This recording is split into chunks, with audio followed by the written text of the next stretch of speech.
Good morning. I'm Scott Borsino from Real Brokerage LLC, the New York metro market, and I founded PlugIntro so that people can promote themselves by introductions. I have with me a dynamite professional, Joe Latini, who is with regional manager of Contour Mortgage. He's a friend.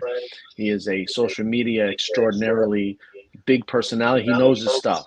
So, Joe, congratulations on being here. Let's Thank you. delve into this mortgage market. Sure. But it's now what, October 10th, I guess, Yep. or 9th, and we know that rates are high. Are they touching 8? Where are we?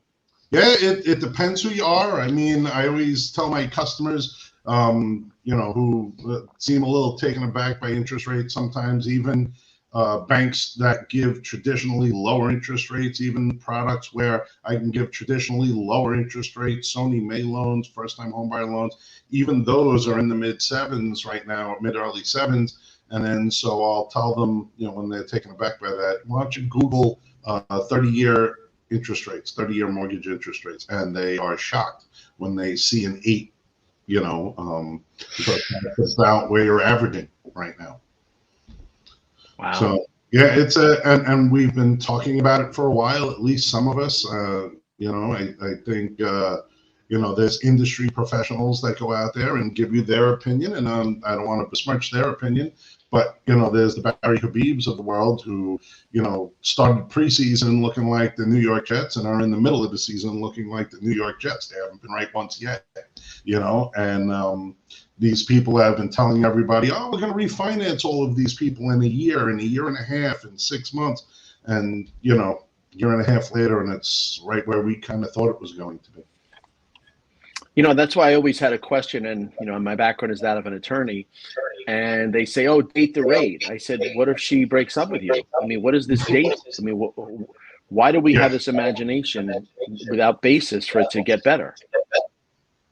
Right. And, it's because mostly they haven't lived through, this is my 31st year doing this, and I come from a family that's, in the real estate, mortgage industry and finance industry. So I have a little bit of a perspective on this. And honestly, those folks don't remember rates in the 10s and 11s, and they certainly don't remember it from before my time when they were 14, 15, 16. With a couple of points. So the difference then, I think, to now is that, and this always seems to be the problem, government fixes the problems of yesterday and never really seems to be able to forecast the problems of tomorrow. And that's left to the free market to, rightly so, to work out. The problem now is that, very similar to the stagflation years of the late 70s, the interest rates going up and it's not curbing inflation. The people who run the playbook can't really seem to figure out why, but those of us with boots on the ground more or less have the same opinion of why. It's because the economy is largely driven by two things: energy sector, like oil, which, we haven't been producing a whole lot of energy in this country, and then housing and interest rates. And the housing cost, it's not only interest rates, it's a bunch of different factors, have been going up and up and up. So now that guy that makes $50,000 or $60,000 that could afford workforce housing 3 years ago, where does that fella go? Where does that fella go to work? At least on Long Island, New York, tri-state area. I know it gets a little different outside the tri-state area, and I certainly deal with it and see it. But even in places like Florida and South Carolina and North Carolina, where I get a lot of mortgages, it's becoming increasingly more difficult for these folks to be able to live day to day. And at some point, the salaries of those folks have to catch up with the cost of living. And until that happens, we're kind of stuck in this. Who is selling their house right now with a 2.75% interest rate? Not a lot of people. That's a point, but we've never had more equity, however, in this country. And when you're thinking about buying a house, let's say 7.75 versus 3, you're really competing against the first-time buyer, but you have 300,000 of equity. So what people are being told is you're basically getting free mortgage payments, if people like to hear that. If they have tax-free income from the sale of their home, your payment is not what it would be if you didn't have your equity. So what's your thought on that, where you're using Well, the monopoly equity money? is the saving grace that will stop a lot of foreclosure. And the reason you have equity, and the sole reason you have equity right now, is the shortage of supply. Supply side economics, I still believe in it. It drives things. And when there's no supply of people selling their home, it is able to keep that equity level up a little bit. Once that starts to tip, and it will be a quick tip if and when it happens, it will rapidly devolve your ability to have equity. And where it's really going to harm people if that happens is the people who get caught on the cusp, the first time home buyer, who really doesn't have much of a choice. So when he's putting down 3 or 5%, that equity reversal is going to hurt that person a little bit, but it's still going to be cheaper for them to stay in their house than it is to rent. So it's well, I mean, that coincides. This conversation is coincidental to two other things. There's that new mortgage product, 5%, I guess, for multifamily coming out next month, right? That you've been hearing about. But you just mentioned a first-time buyer who gets in, they basically have no equity. So there's no hedge against that, right? There's that. And that's the canary in the coal mine. When you see a lot more of my FHA loans every week on Mondays and Tuesdays, we sort of see what's coming in from the weekend before where people get accepted offers. And more of them in certain demographics are that FHA type buyer. And it's a little different. We see it softening up in the higher end, in the $1 million market, in the $800,000-$900,000 market. That market is softening up, but that $350,000 to $500,000 market is still non-existent, and those houses are the ones that kind of retain their equity. So, in the long run, foreclosure-wise, I think we're somewhat safe in this country. The foreclosures are things that have not been released from COVID. So there's very few new list pendants going around, new foreclosure happening right now. We are also at a record low of foreclosure filings. Right. And that's because where are these folks going to go? It's not like they're underwater on their house, and if only they got out of their house, they could save $1,000 by renting something. It's the rents are just as bad right now. Right. Plus record high rentals. I mean, everywhere you turn around and see. Right. But this isn't to say, Scott, that the industry is such where it's going to be a doomsday scenario for everybody in it. I've lived through, a few of these in different iterations, whether it's 2008 or, the late 90s or whatever it is. I've lived through a few of these, and essentially we just have to change the way we approach our business from a professional point of view. And the homeowner needs to really just kind of look at their economic situation specifically today. Is it cheaper for me to buy a house? Is it beneficial for me to buy a house? Or is it more beneficial for me to stay where I am? And in most cases, buying a house still wins, even with the interest rates being what they are. Mm-hmm. Well, you have people, there's still sellers, however, drunk on 2021, 2020 values, where they can't imagine that they're not getting highest and best, and over asking and waiver of all the contingencies. I know that, I've dealt with that, and people don't even want to necessarily hear about seller paid contributions or seller's concessions, but that's the new reality. Are you saying that? There's not a whole lot of that still. So I still don't see a whole lot of seller contribution to closing costs. But I think that most of these problems really come from the catch-up that we're waiting for a lot of the professionals, albeit the attorneys or the realtors, mostly the realtors, to sort of evolve how they're doing their business. And that seems to be the thing that I'm focusing on lately, is trying to help train some of the new agents to evolve the way they do their business a little bit. Mm-hmm. Well, I mean, I'm talking about the industry, and I'm sure you're aware of that Department of Justice claim and the class action. We're talking about the real estate industry and realtors specifically being battered. There's a real chance, or there's even been settlements to the effect that buyers' agencies and a guarantee of compensation is gone. So I don't know that I would say it's gone. I know that that's the fear. I think it's just going to change the game a little bit and how it's played. It doesn't. It's not going to be putting the game away. It's not like realtors aren't going to be able to get compensated. I think it's really going to shift how the game is played in a few different respects. Realtors, I think more and more you're going to see are on the side, are going back to the way it used to be a little bit, where they're going to be solely representing the seller. I think you're going to see a lot more of that.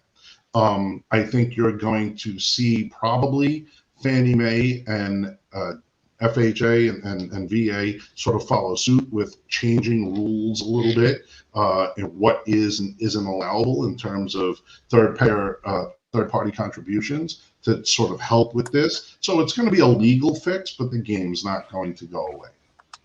Well, Realtors one thing that are in no danger of not getting. Well, I think they're in danger to this extent when there is no offer of compensation on the MLS, which has been the 50% of agents have been guaranteed income from. When that's gone, and Remax did it, and Sotheby's did it, Realogy did it, it's going to happen. And the NAR has really, in my opinion, offered up no defense for their current situation.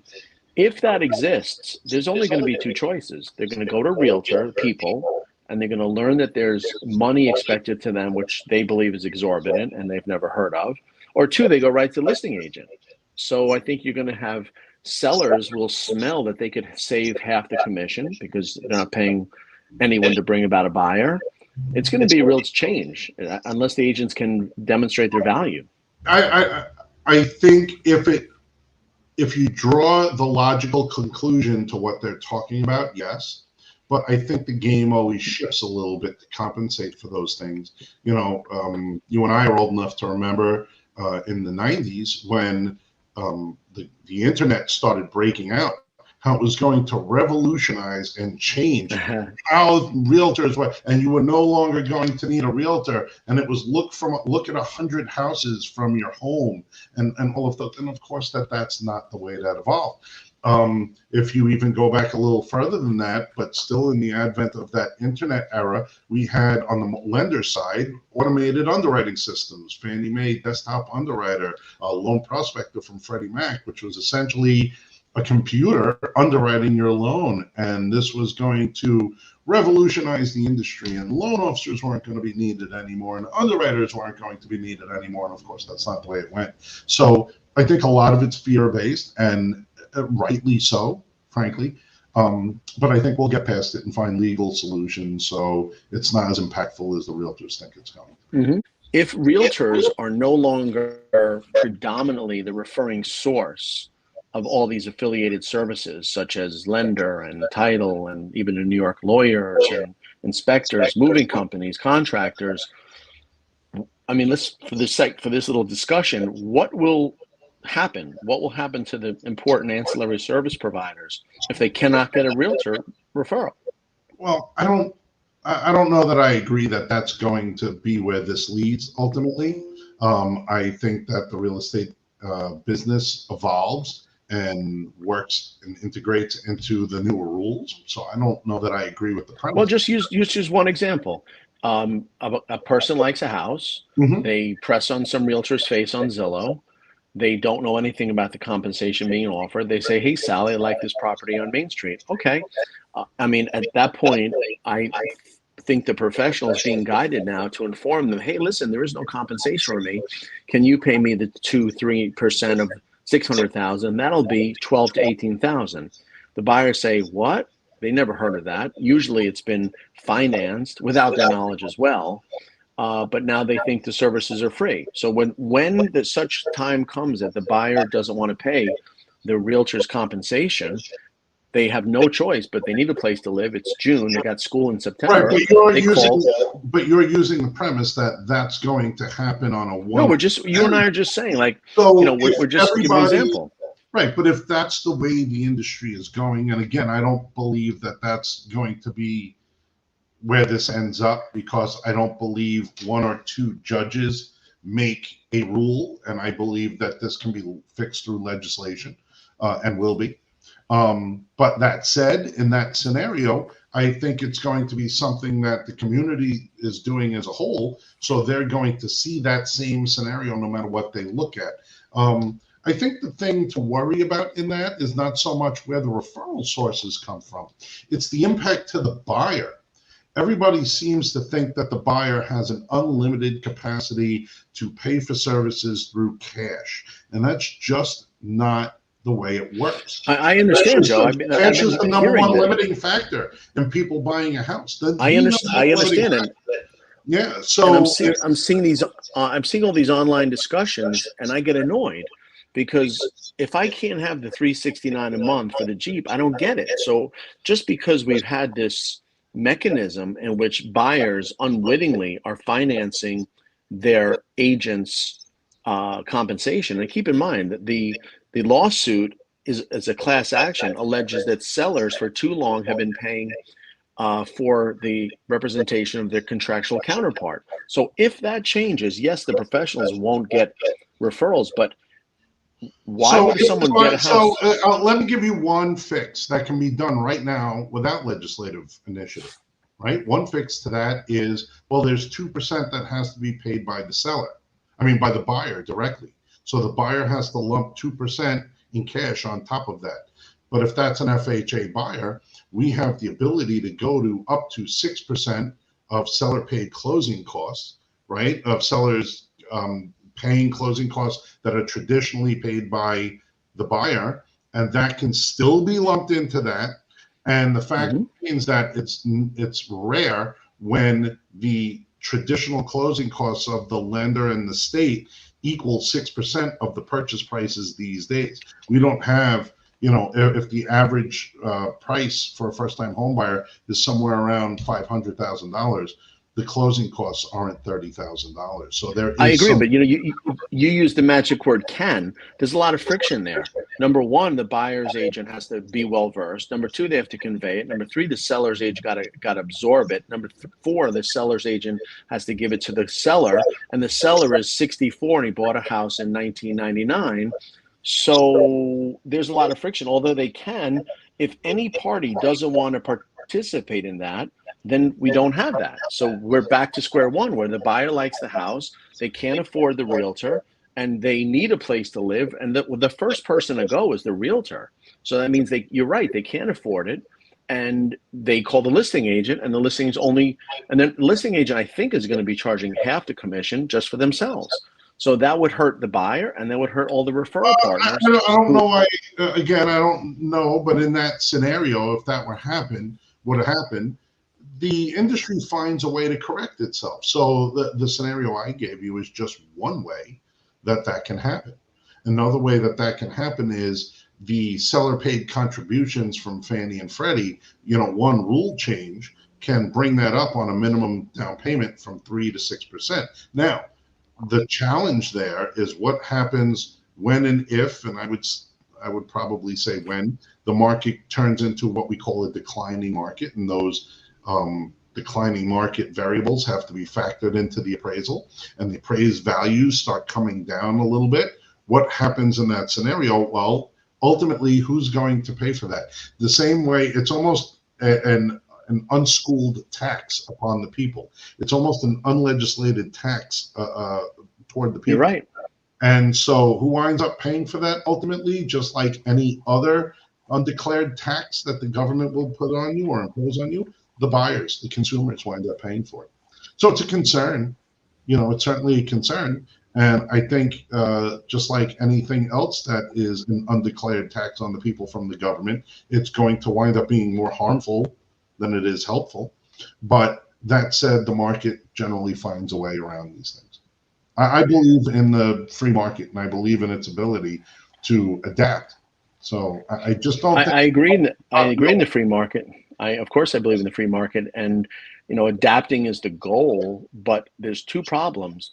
When the seller smells they could cut their commission by 50%, and it's going to get out if it isn't already, and the buyer firmly says, whoa, I've never heard of anybody paying commission. So this applies to lending, because as you know that if there's a seller's concession, the house has to appraise for more. If there's a contribution, that means, if I'm correct, the buyer has to basically declare that, and in the truth in lending and all the other underwriting. So it really involves more involvement. And I think personally that this is a great opportunity for lenders to no longer be considered the beneficiary of a gift from a realtor. I think they are now the citadel of the transaction, and they are going to make it happen through proper And structuring. it's a deep rabbit hole we can go down and confuse a lot of the listeners with legal minutia, but you hit on the key factor there, right? Which is how many lenders view how they conduct business with realtors, or how many realtors view it this way, as some sort of gift that's bequeathed upon the lender. And that's just simply not the case in a market where everyone has to be sharp and intelligent and know what they're doing. So in a market where the interest rates are 2.5%, I can get a homeless guy to write a mortgage. It doesn't take a whole lot of work. But in this market, and this market is certainly challenging, it's going to weed out the poor loan officers and the poor realtors. You're going to see a reduction in real estate companies. You're going to see a reduction in the amount of lenders that are out there. And what's going to be left, the same way there's, whenever there's a correction in any industry, the cream is going to rise to the top. And it's largely going to be based on how, the folks like myself sort of manage and adapt the way we do business with our loan officers, our underwriters. And there are a lot of changes that I see being implemented right now that are going to help with that. So I agree with you. It cannot be looked upon as some sort of gift that's bequeathed upon the lender or bequeathed upon the attorney from the realtor. It's more a partnership. And frankly, it always has been. And the people who haven't treated it that way are going to go by the wayside. Okay. I mean, I hear you. But you're the consummate professional talking. I'm concerned that the uninitiated buyers and the maybe sellers who are looking to maximize their income or tax-free income and profit may see that source is something that the realtor may not be the centerpiece of the transaction anymore. I can see where that would be the fear. Remember that the vast majority of sellers are also buyers. So correct. What they do on one end, you're taking water from the left side of the bucket instead of the right side and claiming it as a victory. It doesn't matter. It's water from the bucket. So it's all going to even out in the end, in most cases. Yeah, I think that if anything, you're going to lose a lot of realtors and a bunch of loan officers, and I think the relationships are even more important today. That's the key. There's two names on most jerseys, unless you're the New York Yankees, right? There's a name on the jersey and a name on the back. And so both of those names, I think, are important in getting transactions approved. Right now, one of the bigger things I sell is that my name on the back of the jersey, my name that's written on that pre-approval, carries weight because I've been doing it for 30 years. And it's a little bit more challenging for a newer loan officer coming in to compete with a name that the realtors know, okay, this person's going to get our loan closed. It may not be the person we recommend. It may not be the person that we would have had them call, but nonetheless, this name closes our loan. Then there's the name on the front of the jersey, the company name. If you work for a solid company, if the company you work for is credible and does not hire people that are, maybe doing things in a way that you wouldn't, right? So the culture of the company has to match the culture of the loan officer. And if those things all gel together, the name recognition of the reputation of the bank and the loan officer are going to carry a lot of weight. And what you're going to see moving forward, one of the things in 2024 I predict is that if all loan officers pre-approve 10 buyers, you're going to see more of those 10 buyers, a higher percentage of them, get accepted offers with those reputational loan officers, with those reputational banks that everyone knows that they can handle that transaction. That's going to be challenging for the newer folks. Yeah, it is. And I largely, there was a conversation at some of the big Facebook real estate discussion groups where they're saying, do enough realtors know this? And of course they don't. I bet you out of these lawsuits and this Department of Justice claim, out of 1.5 million, I wouldn't say that 10,000 are aware, and maybe 1,000 can speak to it. I mean, it's zero. And of the consumers, they have no idea until they're faced with the choice of paying, and they're flummoxed. And it's completely new. They'll ask their lawyer, they'll ask their lender. I've even come across lenders in the very recent past that don't know what's going on. I don't know how they'll structure it. Listen, as with anything, whether you want to make the sports metaphor or the metaphor in your own life, poor behavior is a reflection of poor leadership, most of the time. And so as leaders, what folks like yourself and me have to do is educate the public on what's going on, but more important, we have to educate the folks that work for us. We can all complain that the public's not educated, but if the folks directly working for us, albeit the loan officers, the realtors, the processors, the underwriters, if those folks aren't taught the differences, then how can we expect the layman to understand, right? And absolutely. There's so much trust between the clients and their realtors, and the only knock on that is it's not McDonald's, it's not a formula, it's not Windows or Apple where it only works if it works. It's completely what I call kitchen table conversation. So this address has 3 different people, husband, wife, and realtor. It varies day to night, house to house. So we don't know what message the professionals give, and we don't know if the homeowners are in the position to accept that information, maybe their own prejudices. And they'll be paying for a little bit as the market weeds those folks out. Those people will be buying and selling coins or whatever it is they do when they leave our business. And we'll be here the way we were in the last 2 market downturns, and we'll survive and adapt. Yeah, and I agree with you. Education's key. I mean, someone has to get the word to realtors, and I think they are internally now. But my knock on realtors is they think they're an island, and I'm one of them. These transactions have to be far more collaborative. They have to really, really, to really, really stick together to get things done. Before, as you say, anyone could get a loan, and you're happy you're involved. And I'll give you an example of what I mean by real estate agents and loan officers have to just sort of change their practices a little bit and adapt to the new world we're coming into. And I'll give you a great example. As I do real estate office meetings and I do seminars for agents, one of the things I always discuss is that you're coming out of a market that still exists in a lot of areas, where if you list a house, there's, well, let's call it 10 different offers on the house. And the way a lot of these people have been treating these multiple offers over the last 2 or 3 years has been, well, everybody put their offer in and whoever's highest is going to get it. And if I had a nickel for every realtor who told the customer or another realtor, oh, I can't tell you what the other offer is. Why not? What are you talking about? That's every day. You're 100% right. Every day. And excuse my, I don't want to call it a lazy behavior, but it was maybe somewhat of a necessary behavior during COVID, where if there were just offers and offers coming in on a house, it would have been impossible to just go back and forth to 15, 20 different people. However, when someone I really had a realtor say this to me, and they said, well, I can't tell the other agent what the offer is. They throw around this word ethical, but it's the old Princess Bride. Do you know what this word means? Because I don't think you understand what this word means. I don't think it means what you think it means. If your job as a real estate agent is to garner the best transaction,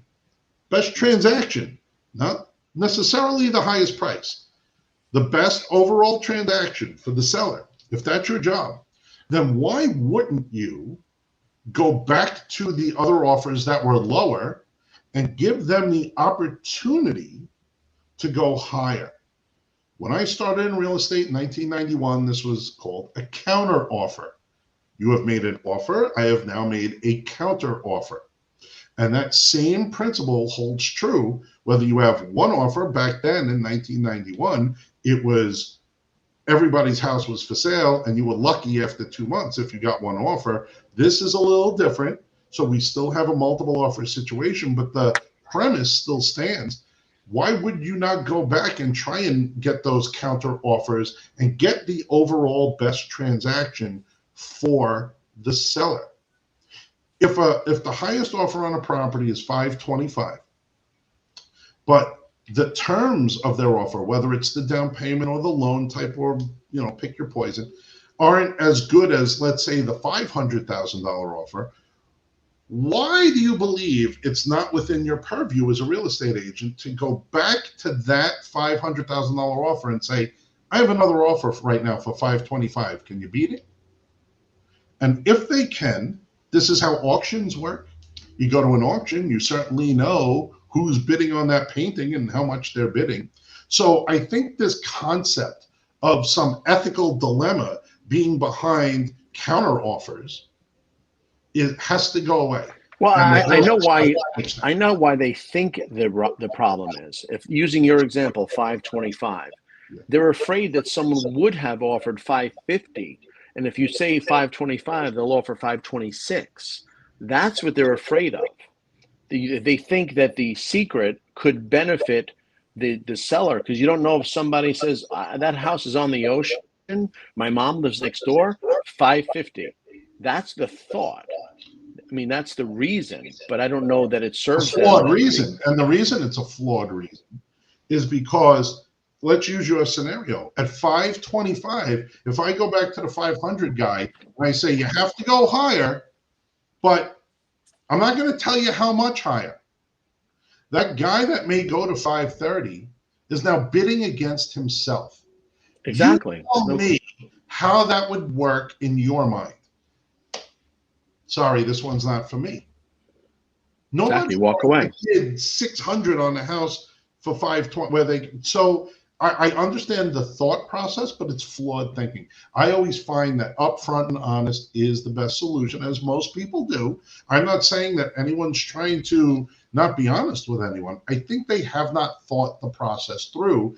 And let's be frank, the easy way to do it when you have 10 offers is to say, everybody put your cards on the table, and whoever's the highest is who we're going to take. Final and best. And I think the concept of final and best has to go away. Ah, boy, that speaks to the fiduciary issue of a realtor. If they're putting the client's best interest in mind, they feel that highest and best by 5 o'clock could serve the clients most. I mean, that's their job is to get the most favorable terms and price. So right, that's the challenge. That's not happening right now. That's certainly not happening. Do you know how many? I see it from the other side. So I see it from frustrated buyers who are pre-approved to go to, let's say in this scenario, $600,000, making $500,000 offers on houses, and they are getting beat out, where if they would have known, they would have gone higher.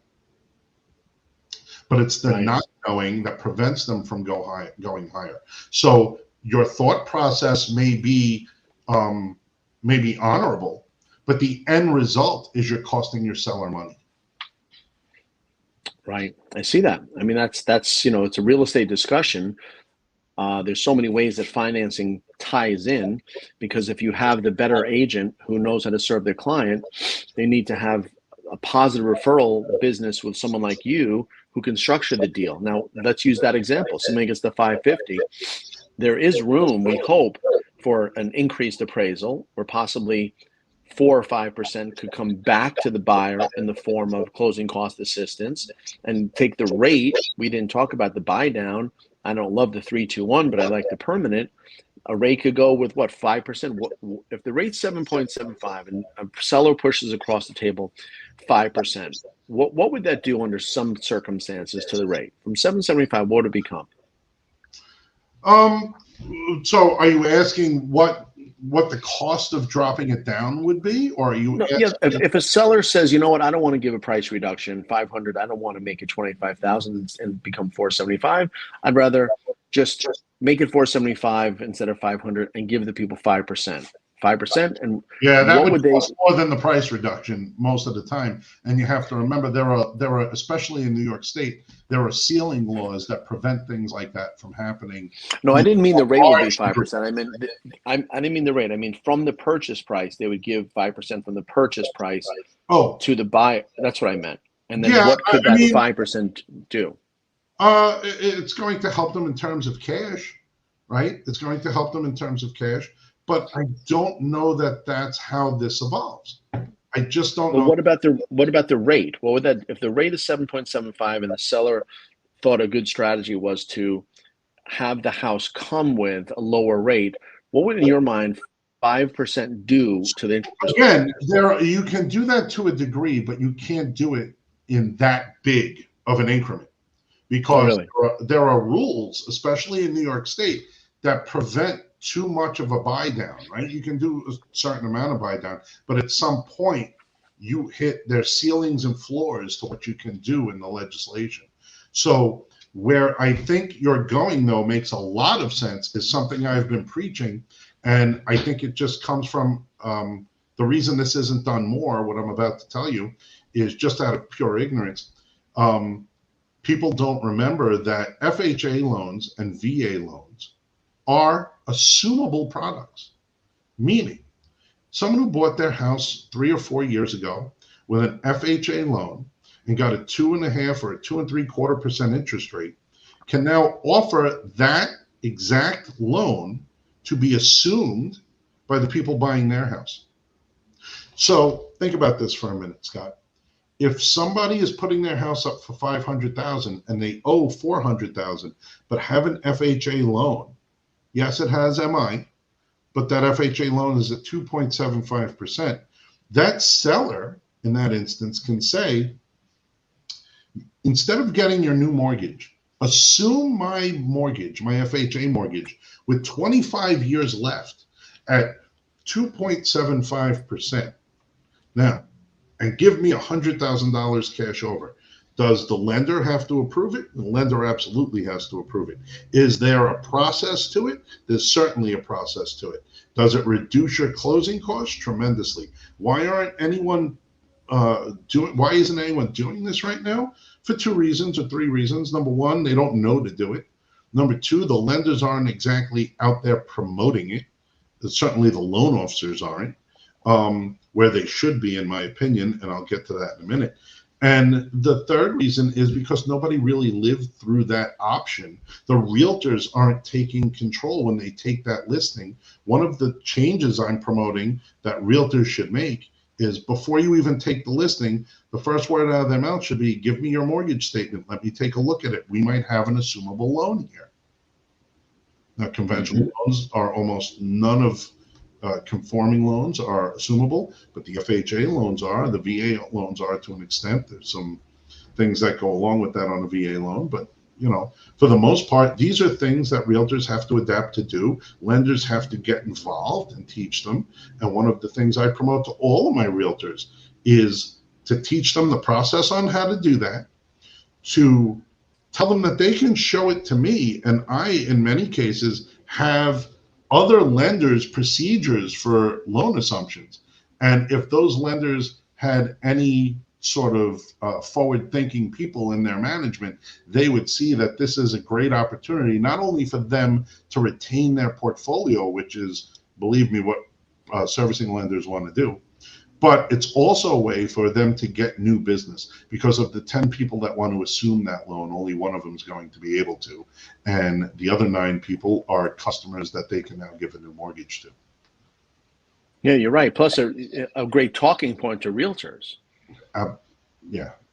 And it's something they're just not aware of because, they're mentored in a way where that was just never part of the discussion in the business that they've grown in, even if they're doing this for 20 years. So they can be 20-year veterans. They've never seen a marketplace where that was even a thing. Right. Well, there's also been this prevailing view of everyone thinking they're going to stay in their lane. I don't touch the lending. I don't know. Everything is stay in your lane. And it really, in a great market like the one we experienced, it doesn't matter. But now, as I say, collaboration needs knowledge, and it needs some interest in getting ahead together. So I hear you.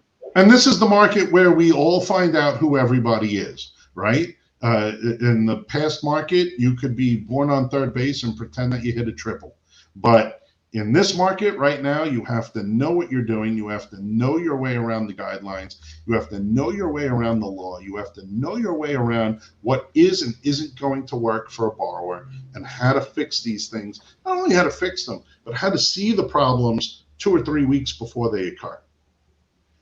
Sure. What did Warren Buffett say about swimming? What did he say? I don't know this one. He said, when the tide goes out, you see who was swimming naked. Right, there you go.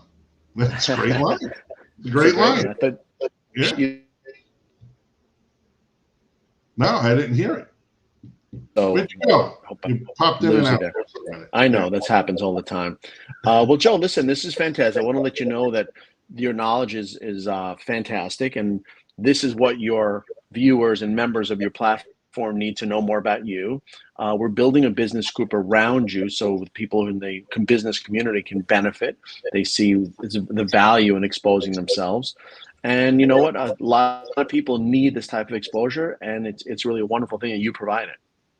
Yeah, I appreciate that. Listen, one of the things I try and do, especially in my role here at Contour, is a few things. Number one, I want to build a foundation, and I want to continue to build that foundation of loan officers that know what they're doing, sort of purge out the folks that may not work in this particular market, may not be able to work in this particular market, but also build a stable of realtor professionals. I call them, real estate referral partners, because they are our partners in this. And, through working with us, they're going to be able to make more money and close more loans close more deals on their side because of the training that we're giving on how to alter their perception.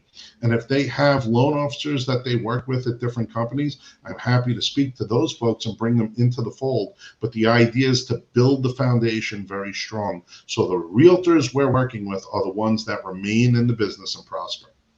Sure. Good point. Okay, Joe, thank you so much. We'll deliver this to you and your members, colleagues, contacts, friends, and clients. And Scott, I appreciate the platform, and I have to tell you, it's such a unicorn in a world of social media that doesn't necessarily understand how to use the best use of this product is. I think you're doing a great job of it. I think thank you. I mean, I want to touch on that. To me, I made these terms up. Social media is three things. You're hoping to be found by strangers, which is such an amazing low bar. You're hoping, no plan, to be found, which means you're competing against everyone in the world, by strangers with no trust. Where what you do is you are directly delivering your professional message to the people that can hire and refer you. So you're picking the people that should know more about you. This video is seen by them or can be seen by them, and you are giving a professional message. You are demonstrating your authority and your proficiency. When the doctor tells you got high blood pressure, he's not hoping somebody finds that information online. He's telling you have it, and let's do something about it. That's a professional message being directly delivered to the patient. I mean, it's called, I made the term up, local business media, because now you have a chance. Think about it. What is direct mail? You're trying to be found by you're targeting that person, you're sending to their house about you. So you're delivering your professional message directly. But why social media is this crazy, you see, wound me up now, this panacea. And some realtor yesterday had this crazy idea that like a lot of agents get business. Do you know that the NAR, February 2023, their report was for 2021 and 2022, because it's a very recent poll, 400,000 buyers, sellers, parties, I don't know the breakdown, polled from NAR, my trade union, my lobby, my professional membership organization. I saw the report. 1%. Look on your social media website today. It's every realtor trying to do something that fails 99% of the time. And if that wasn't crazy, I expect the 50s and the 60s to rely on referrals and not some fancy post on TikTok. But the 20s and the 30s were at 1% also, which tells me it's a lot of fun. But when you're putting tens of thousands of dollars down and borrowing hundreds of thousands, you're still going to talk to Uncle Bob. You're still going to talk to your folks. You're still going to say, call Joe Latini. He knows what he's doing. So they weren't playing on their phones when they came to buy a house. And Scott, I see a lot of very good, professional, successful realtors utilizing the social media platform in a way I think makes sense, and that's good, and they're wildly successful. But I think the takeaway there is they're not solely wildly successful based on that social media usage. I agree. Folks would be wildly successful whether they used social media or not. Why? Because social media is a tool just like every other tool. And it's not the one tool in the bag that helps you. It's the tool user utilizing their tool correctly. So I think the market that you have here, I think the platform you've created certainly is usage of a tool. I have some successful friends. I love them a lot. And I think what they do with social media is they reflect. Like they say, listen, it's December, I won the MVP. That's what they're doing. And that's a good thing. So they're having success outside social media. And then on social media, they're announcing it. So it seems as though it's through social media. That's not true. I can name names who are great guys, women, men who are great at what they do. And they talk about it. But it doesn't, and I believe it doesn't come from that post. It comes from real life. Yeah, listen, in my view, social media is for the folks looking at your social media to really see your personality come through in your content. And I think that's the thing that's most lacking in usage of social media. I mean, for better or worse, and you know, sort of my social media history on a personal level has, you know, been wrought with different viewpoints, right? But the one thing that happens there that I'm a stalwart on is that, for better or worse, my personality, my viewpoint shows through on the content that I provide. So I think that's the best usage of that. So people get a good understanding of what you are and how it relates to the content. There are too many people that I believe throw the content out without any of their own personality or opinion mixed into that, and then it becomes white noise. My only wish is that you would reveal the true self you are and your opinions on social media.